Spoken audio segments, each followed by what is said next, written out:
Welcome to the Hero Maker podcast. I'm Andrea Schreeman, writer, director, EP, living in LA. I'm Jennifer Morrison, and I currently serve as the Commissioner of Public Safety for the state of Vermont. We are here to seek out and tell the full story of our friends who were murdered in college, Rachael Raver and Warren Fulton III. We really need to make sure that their deaths were not in vain and that every possible lesson and improvement for the system can be squeezed from the retelling of the circumstances that ultimately led to the identification of their killer.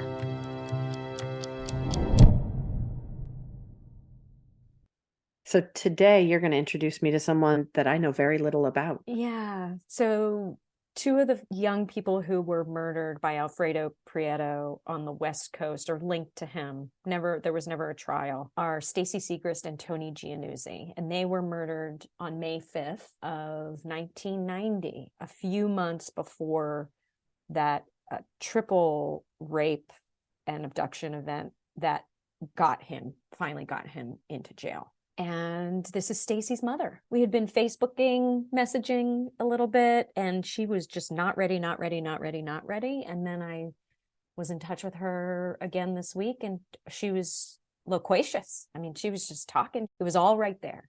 And so she agreed to meet with us, and we did have a very powerful conversation. What do you think it will bring to light for our audience? You know, I think I want the audience to listen not just to her words, but the emotion behind her words. And I think I want people to sit with that because what we got today was heavy and dense. There's a lot of grief that is still present. You know, she has a broken heart and she always will. And that seems like any parent who loses a child for any reason would have that. But yeah, there's a lot of emotion here and sorrow. And she showed up. And she shared a lot with us.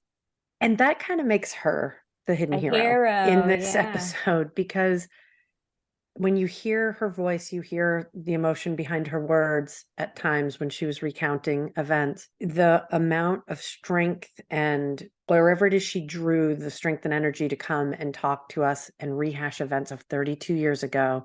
That's a really strong person, even though she feels broken and weak at times. We saw the strength she can bring and the resiliency that she has. And maybe she doesn't see it in herself, but we saw it today. So let's let our audience meet Galen. She was pretty amazing. Yeah, thank you for being with us, Galen. And here we go. Hi, Galen. Hi, Jen. I've been hoping to meet you. Oh, thank you. It's a pleasure to meet you. You're my blessing. Oh, thank you. That's very kind. I'm really anxious to learn more about your daughter and you. Right. And you know, I prayed for your mother. Thank you. Yeah, it's a tough time. She's she's doing this her way. She's going slowly. Yeah, like my mother did. Yeah, but every day is a gift, so we just do what we can. That's right. Thank you for coming together with us to tell your story and to introduce your beautiful daughter to us.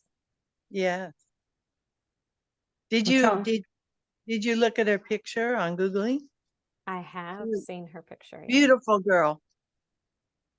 I would love for you to draw me a word picture of her, because I didn't obviously get the opportunity to know her when she was alive, and I feel keenly that only a mom can truly describe their daughter.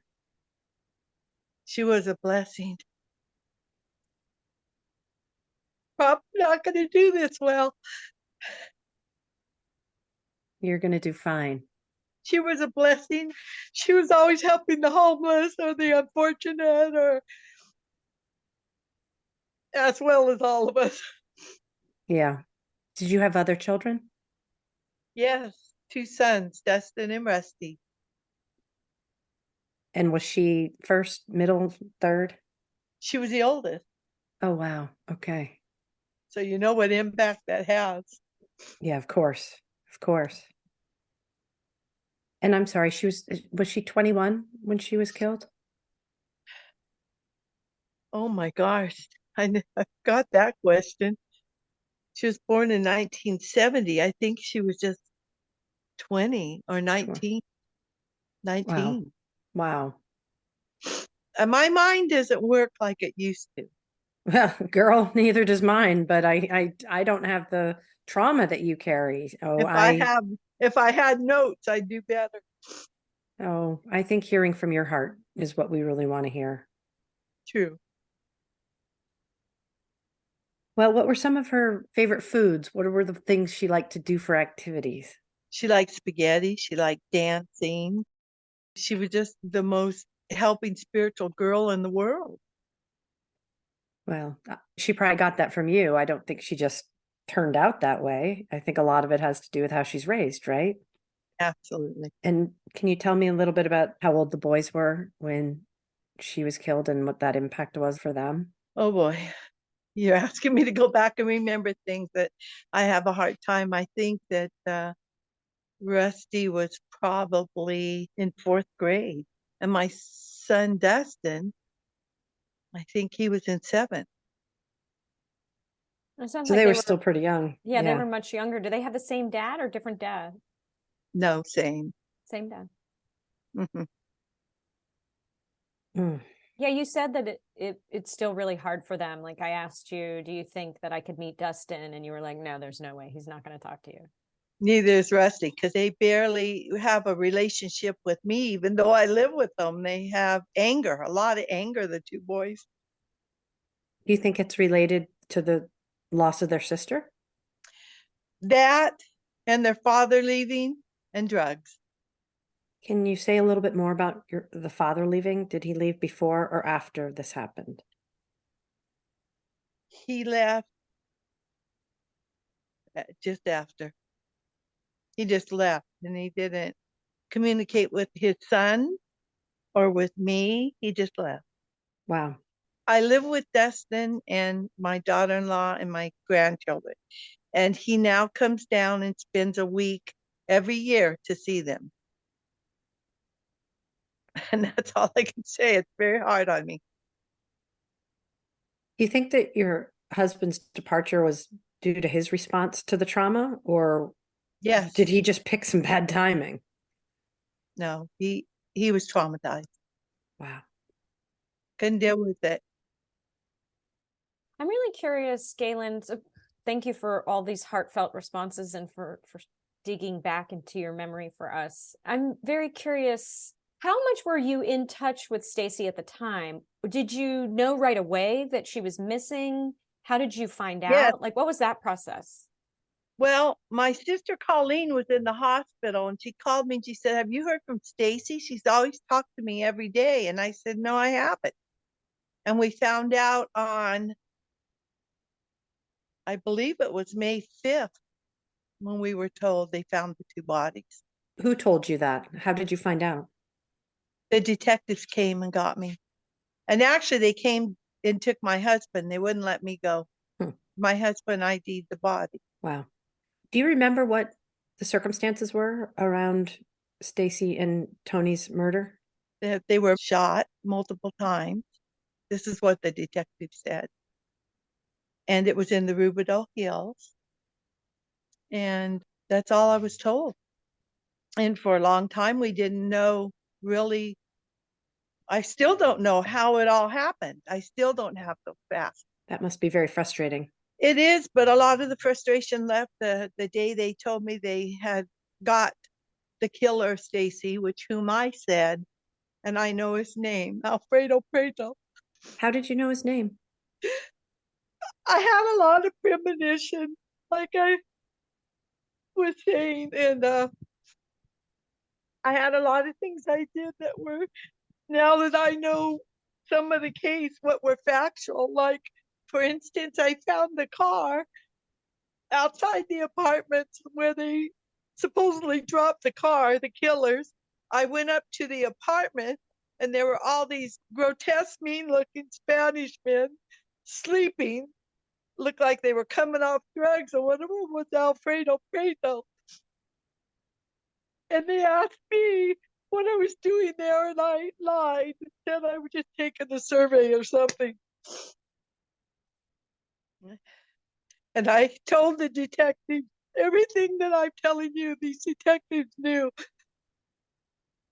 And the reason I know Alfredo Preto as well is when I went to the Farley's murders, the two people behind Alpha Beta that lived right there by him. I went to their prelim for the charges, and all his gang was outside, including Alfredo Preto. And I walked up to him and said, "You killed my daughter." And then I went into the courtroom. What drew you to attend that trial? Because I had doing research and following of murders on D Street, including the 3 women, the mother and the 2 daughters where Yvette Woodworth died. And that girl that spoke out, I forget her name now, but boy, what a blessing she is. Yeah. You're talking about Lisa, the person we interviewed? Incredible story. And I'm trying to put together a timeline on all this, and I can't seem to do this. And oddly enough, when they killed the Farleys, one was killed right there at the spot behind Alpha Beta, and one was taken out there near my daughter and her boyfriend. And then I found out that same gang was sleeping in a garage in the apartments behind Alpha Beta. Alpha Beta, okay. Very bad area, yeah.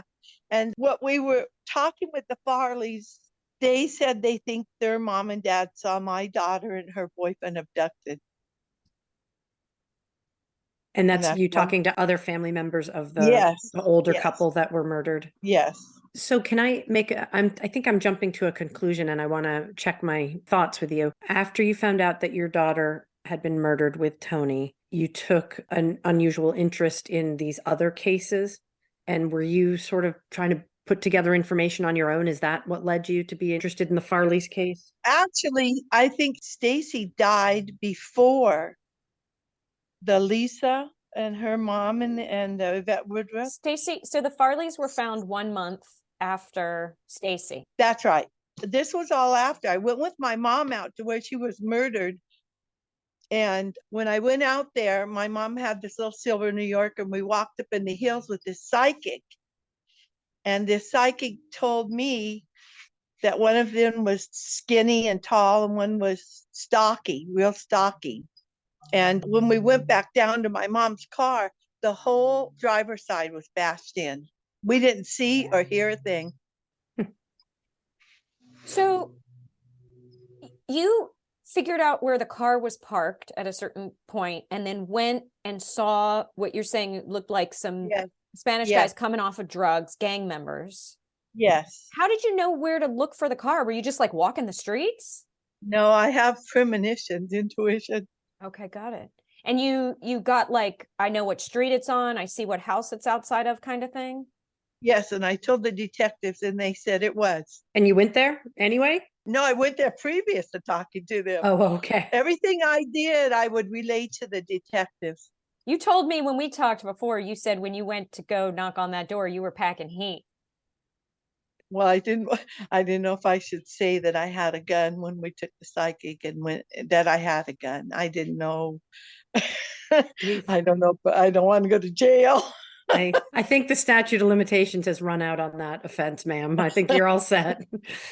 Yes, but I am curious about this. Did you have the gun for personal protection, or did you have the gun because if you came face to face with the person that you understood to be your child's killer, you wanted retribution? And it could be a whole other reason, but I'm just curious, like, what your motivation for protection. And if I would known emphatically that it was Preto, I would have shot him.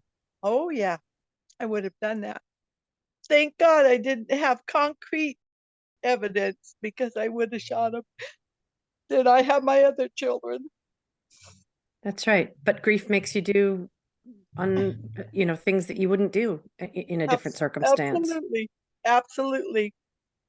So Stacey was with Tony, and Tony was her boyfriend. Is that right? Correct. Okay. And did you know Tony at all? Oh, yes. Was he? Tell me about him, because I don't. One of the things is that Andrea has done a ton of research about Rachael and Warren's murderer, right? And all of the Right. related cases. And I have Right. not, but that was intentional, so that as we meet fascinating people like you, that I can learn with fresh eyes about the people that were interconnected. So tell me a little about Tony. Tony was a very nice guy. He worked for my husband in construction, and Stacey and him were joined at the hip. What can I say? I didn't know him that long. Just the short time that I did know him, that's what I knew. Did he have family locally? Was he a local kid as well? He was a local kid, and his father worked for the sheriff's department. I think it was in uniforms or something. I tried to connect with him and he wouldn't talk at all. Yeah, I actually met Gianuzzi before his passing. He passed like 2 years ago. Oh, did he? That's Tony's dad. I did Yeah. have the privilege of meeting him and talking to him, and obviously everyone was responding to grief in their own way. And Yes. it seems like the places he felt most safe communicating were with his former police buddies, sheriff buddies.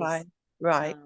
Yeah. Right. I mean, he had a hard time, I think, even talking to his own family, and we'll hopefully get to talk to them soon. But I dropped it because I didn't want to intrude, like you say. But I kept going. Yeah, it sounds like you did. I kept going. Can you tell me a little bit more about how, I'm going to call it the system, the criminal justice system?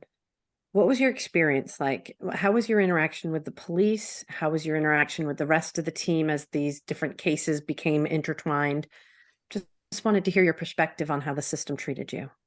The detectives and the police, they were all nice, but they really didn't give me information, and they really didn't communicate well with me, other than to say yes to this or yes to that. You're right. That would be the extent of it. And I was telling your co-host there that at one point I went out to where they were murdered, and I spray painted red spray paint that Stacey lives all over everywhere. The water tower, the block walls, the street. It said Stacey lives, right? Stacey lives. And then the detective called me and said, are you doing that? And I said, no, that's not me. But I didn't have a real good communication with them. I'd call them and be mad. And I didn't mean to be mad, but I said, if you're not going to do nothing for me, I'll just go hide out in the field to catch somebody killing people. And they said, don't do that. But I did it one night. Tell me more about that. I went out in the field in all black, parked way far away, and had the gun and just laid down in the field. Did anybody come by that night? Nobody. Did you fall asleep? No. Okay. No. Oh, that is a fierce love and a fierce grief that I'm hearing in that kind of statement. Yeah. And also finding, and you've talked about this before, Jen, where families want to help. They want to participate. They want to be part of the process because they want answers more than anyone. And it really sounds, Galen, like you were pursuing those answers and trying to find ways to channel your energy. I was looking to find who killed Stacey. And I think I told you also, my mother had got that phone call of a shooting, and it was taped on a tape because my mother didn't answer at the time. And so we all sat and listened to it, and it said, is Stacey looking? And they were shooting a gun. Somebody called your mother?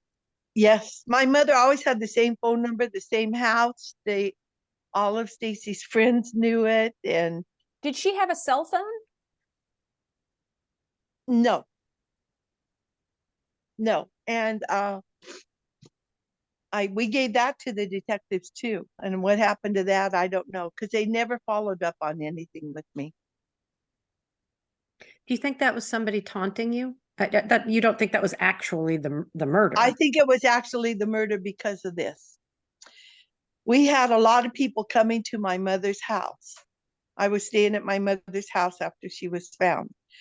And a lot of people came to her house and said, this is what happened. This is what happened. This is what happened. And a lot of it was true after the fact, finding out it was true. Like, for instance, the gang that Alfredo was in from Pomona East Side, I think it is.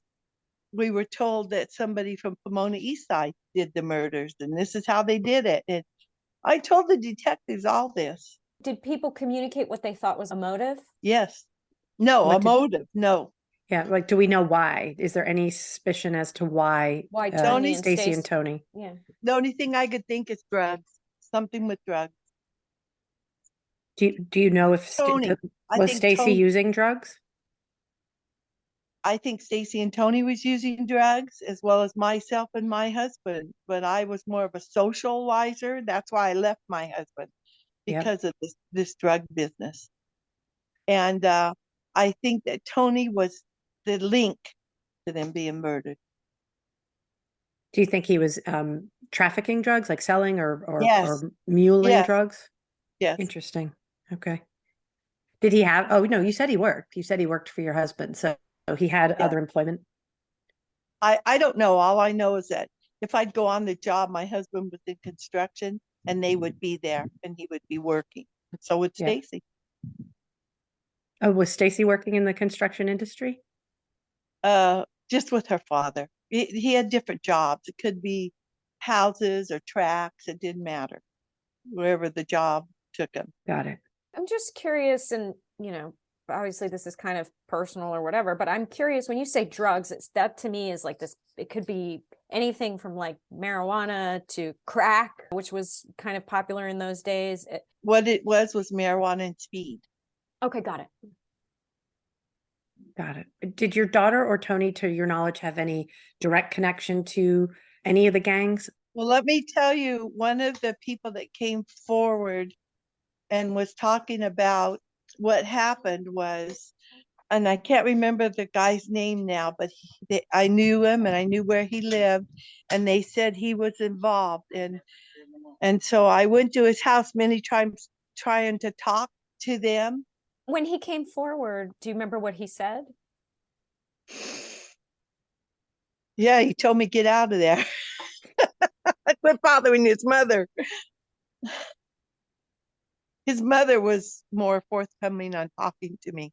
Did any of the court proceedings with either the older couple or Tony and Stacey, did any of them yield information that in your heart, this is how it went down, or this is why Stacey and Tony were murdered? I only know what I heard from people, and that they were covered in a truck and taken out and shot to death in Harupa. That's all I heard. And that sounds like an execution. Right. This is what come up too. And then that person that I'm telling you about, he's a gangster too. And I was trying to really connect to him, and because I heard that they were taken in a truck, and oddly enough, he had an old truck tarp there. So it just made me persevere on bothering them more. And you said that his mother did have one night where she kind of opened up and talked to you. Can you say a little bit more about what that interaction was like? The mother was nice, and she said Stacey and Tony were there, and then they all left. That's all she said. That Stacey was a very beautiful, nice girl. And, and she talked normal. The gangster son, different story. So what I'm perceiving as I listen to you talk is that you still have a lot of unanswered questions. Oh, a lot. What is on your heart now about all these events from many years ago? If you could wave a magic wand and have answers, and what would you want? What would you want to hear? What would you want to know? I would like to know the story, how they took them, the story. I never heard the story. So you never heard the actual, how they got from point A to point B to the field, who did what? Do we know who pulled the trigger on your daughter and Tony? I don't, but in that phone call that I was talking about, there was the name Frank. But no, I do not know. I don't know. All the detectives asked me was, did she normally wear her socks outside of her pants? And I told him, yeah, she pulled them up outside of, when you wear little workout pants. And that's all they said. That's all they said. But then finally, I got that she was raped, and all I know is multiple gunshot wounds. But the thing about it is, I had heard from somebody, and I don't remember who it was in my dealings back then. And I did something with all the journals where I kept notes. And I heard that when you're in the service, they shoot you going downward toward your spine. So they immobilize you, but don't kill you. That's what I heard. That is interesting. I mean, we know that, Jan, that's how, maybe not exactly the same thing she's saying, but that's how Rachael and Warren were shot, were from behind. Remember, we talked about this? At a downward angle. And you in particular said, if you want to take care of somebody, that's not how you do it. That's right. And so maybe it was intentional to paralyze them and have it be some kind of slow death as opposed to immediate. I think for the rape, that's what I think in my mind. To immobilize the girl and rape her. It paralyzes the person, but yet they're alive. Horrible, huh? Yep. Very horrible. Was there a community that rose up around you? Anybody that helped take care of you and your family after this horrible event? My family came together when it happened, and they ID'd Stacey. Like I said, they held me back, but my husband went with the detective. And after that, no, I can't see where I had any help. I went to churches and talked to pastors and things of that sort. I took my little boys to church sporadically. We didn't really have a church. And that was about it. Was there a victim advocate or anyone assigned to your case to support you from either the police department? Not that I know of. Nobody ever stepped forward. And that's not real supportive. If you don't know of it, then I'm guessing it didn't exist at the time. Probably not. When you think back to the aftermath of the murder and then the intervening years that led to the trials, was there anyone who stuck out at you as sort of like, oh, that's someone I can depend on? Were there any hidden heroes in the landscape, or did you really have to go this alone? I did it all alone. I never knew till I got the final phone call. I think it was 10 years later about that. It was Alfredo Preto, but I told them the name before they even said it. And you said that came to you in a premonition? I just knew it was him from all the articles and the pictures from the other cases. Yes. But I knew it was him. When I went into that court and I saw him with all his gangsters, I walked right up to him. I knew it was him. Just like I knew where the car was left. I just knew it. And something else that was interesting is I think Dee Dee Raver's car matched Tony's car in color and everything. Oh, you mean Rachel's car, the brown Toyota Corolla? Yes.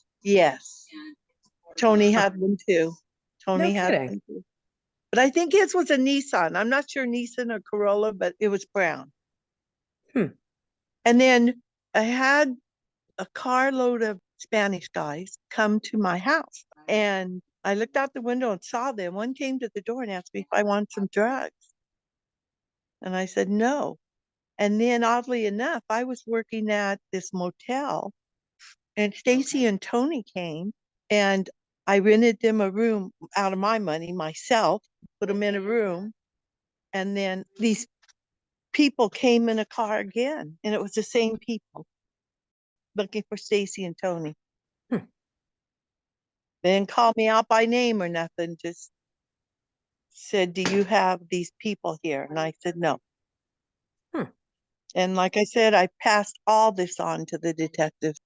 I'm getting the sense that you're being kind about how the police interacted with you. And it's probably no secret that I was a police officer for most of my career. I wonder if you could just say really openly, how could they have handled your situation better in a way that would have been more supportive to you? Talking to me more, communicating, just communicating. I was communicating to them from my end, nothing from them. Well, for what it's worth, I'm sorry that that's the experience you had with law enforcement. I'm confident that they would have a perspective that might be of interest, but at the end of the day, a grieving mom deserves some communication. Right. I was actually put into the hospital for a week with a heart attack. As it relates to the Yes. case where after Yes. your daughter was found? Yes. Wow. I'm sorry, but it looks like you've recovered well. You look great. Oh, that's so kind of you. It's That's true. kind of you. Galen, you talked about having these premonitions, and clearly you have some kind of connection with the spiritual world or spiritual side or something. Absolutely. I wonder if after Stacey passed, if you ever had dreams of her, or if she came to visit you, or can you talk a little bit about that?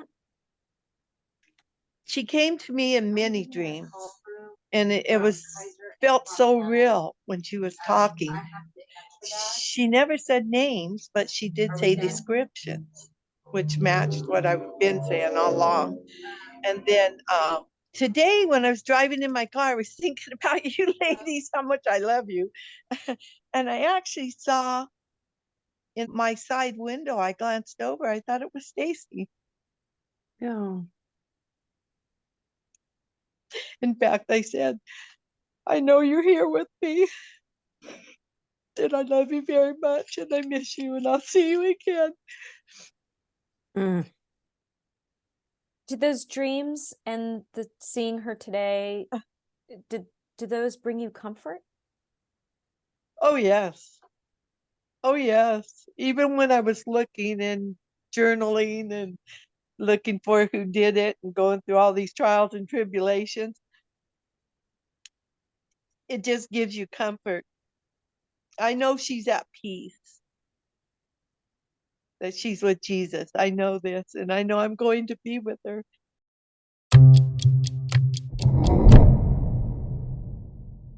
If you or someone you know is connected either personally or as the result of violent crime to Alfredo Prieto, a convicted rapist and killer who lived in and around San Bernardino, California, Arlington, Virginia, and Jamaica, Queens, New York between the years of 1984 and 1990, we'd like to hear from you. Please email us at info@theheromakerpodcast.com.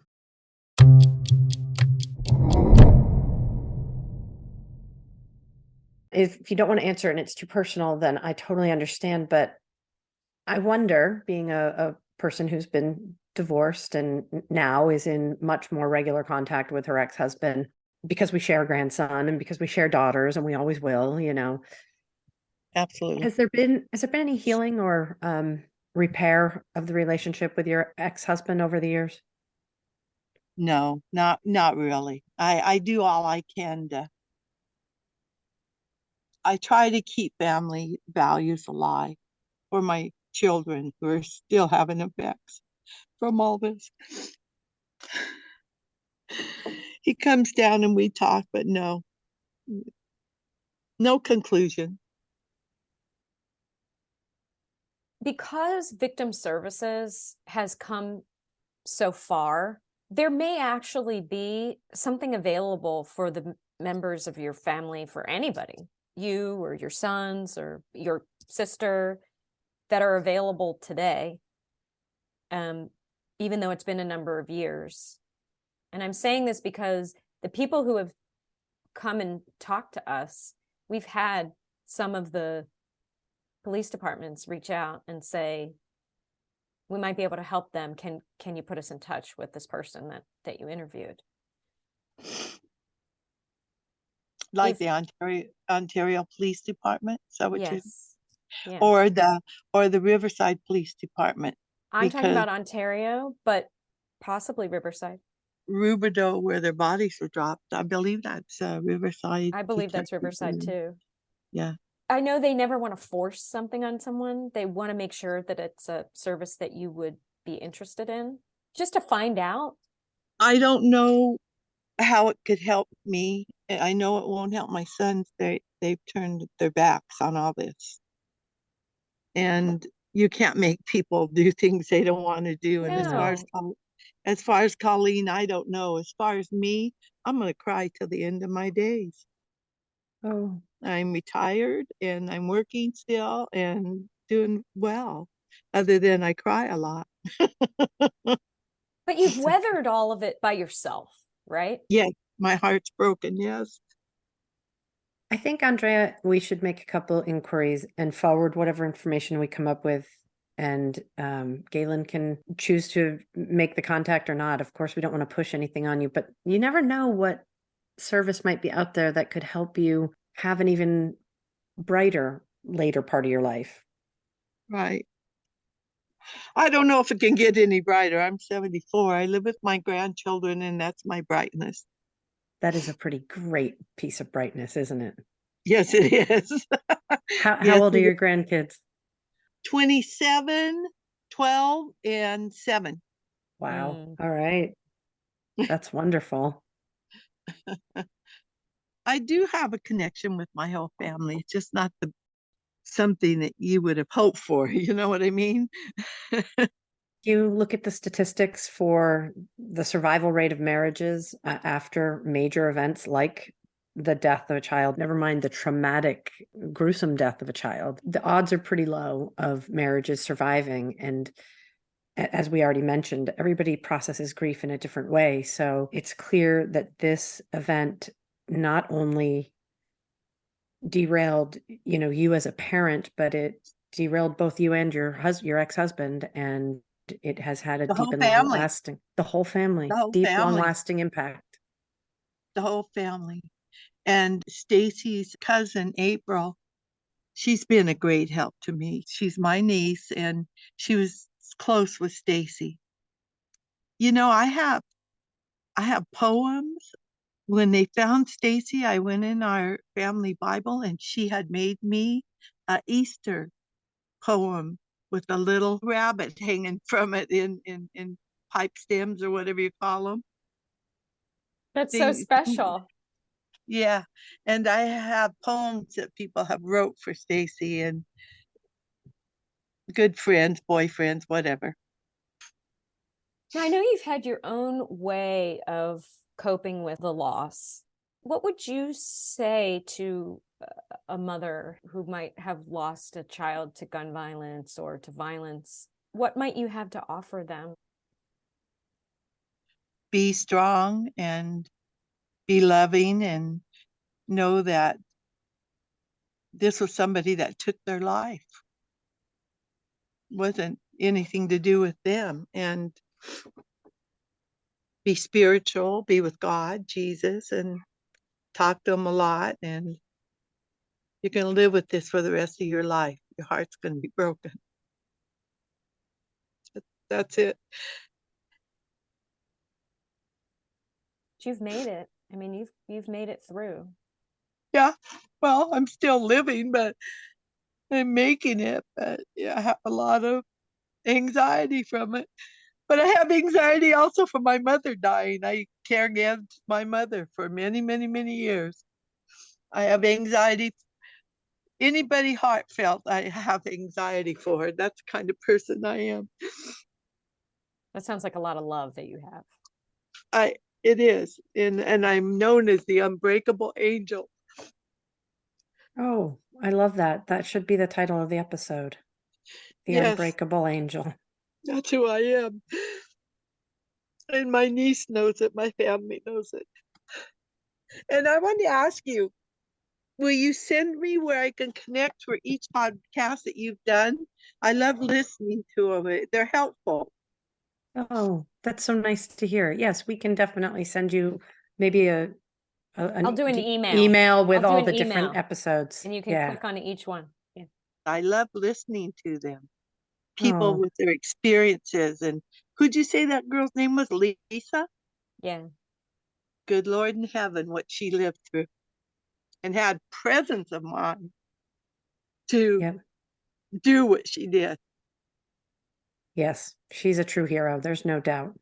Oh, man, you got that right. Very much so. And if she ever wanted to talk to me, I'd love to talk to her. Okay. All right. And you've met Dee Dee, haven't you? Dee Dee Raver? I have not met anybody on that side because I'm in California and they're back there in New York. Yes, the crime happened in Virginia, but Dee Dee lives in New York. We used to communicate a lot. And like I was telling Andrea that she sent me a card that really helped me about these Howard Angels. And there were paintings or figurines in some museum. And I lost that too over the years. And I still think about those. And I was wondering where she got those from, but I don't know if that can ever come about. So you never met her face to face, but you have been connected. Yes. I would have liked to went to that. The trials?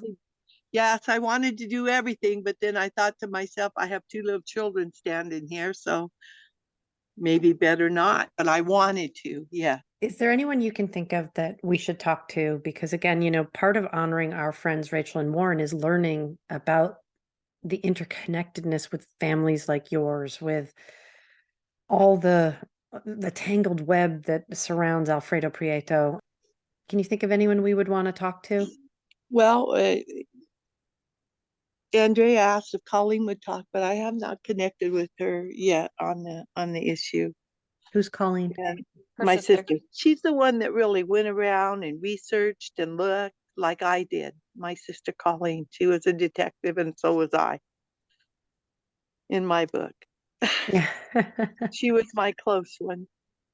Oh, okay. Well, I can't tell you how much I appreciate not just the time, but the candor and the openness that you've given us. This is very much a powerful interview and discussion all these years later. I say that with deep respect. We're talking 32, almost 33 years later. And I can hear in your voice how this still continues to impact you. And as a mom, I can't imagine. As a mom, I just can't. So, yeah. It's very, very, it's like your heart was broken and there's a part of it sitting in your chest, heavy. Like a part of your heart broke off. Yeah. Do you know that that you're forgiven? Yes, I'm with Jesus. I know. It doesn't matter. You lose a child, and this is what happens. This is what happens for the rest of your life. My prayer for you will be that you continue to find peace in every spot you can find it. And I know your broken heart will never mend, but sometimes when something breaks, the cracks get filled with hope and joy and grandchildren, and looking forward to that day when you will see your daughter again. I'm thankful for you ladies and blessed with you ladies. And I hope your mother's prayers are answered. Thank you. And I love you guys. And I'll probably call you.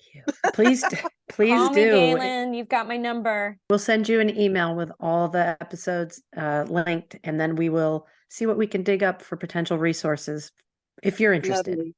I am interested. Lovely. I'm with you guys on the work you're doing. I'm with you 100% heartfelt. Thank you so much. You get back to work now. I don't want you to get fired on our account. Okay. All right. Thank you, ladies. God bless you, Galen. You too. Bye-bye. Bye. Bye. Thank you.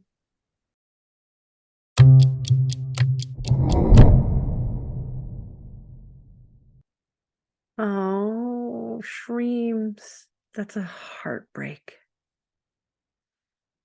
It's okay though, but this is real, and our audience needs to hear that this is real. This is the impact of this evil. This is where evil leaves people. I mean, think about what we know about Lisa's mom. Never living a full life again, housebound, but for her ritualistic walk to work or get to work. Figured out how to get all her groceries delivered, doesn't even have to go to the grocery store now. And Galen, who's living, she's living. As she said, I'm getting by, but she'll never stop being heartbroken. Yeah. I always want to leave everyone that we speak to better than we found them, to have the conversation with us mean something, to take some of their pain, or to have something transmute for them so that it is meaningful for them, not just like us digging for, answers. Right. I'm not sure if we left her any better. Well, let's try to get her what we said we'd get her. And who knows, what if she did get connected to a counselor who knows something about trauma that she doesn't have to pay for and worry about the expense of it? And then she said listening to the podcast brings her some peace. Comfort. Yeah. Comfort. Yeah. We can't fix everything, kid. But we can try. No, we sure can. We sure can. But I really appreciate Galen's time. That was heavy, but necessary, because it is the reality of this case that we can't always find a hidden hero in every episode, and we can't always walk away with a tidbit of best practice for the future. Sometimes we just have to sit with the reality and let it sink in.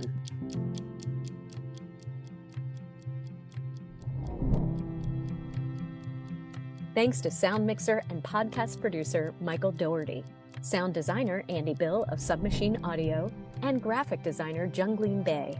Thanks also to me, Hero Maker director and producer Andrea Shreeman. Please subscribe to the show where you listen to podcasts and take a moment to rate us. It really helps the podcast grow. We're also on Facebook, Twitter, and Instagram at The Hero Maker Pod. Want to collaborate or suggest a guest? Please email us at media@theheromakerpodcast.com. The Hero Maker Podcast is a production of Prudent Pictures. Thank you so much for listening.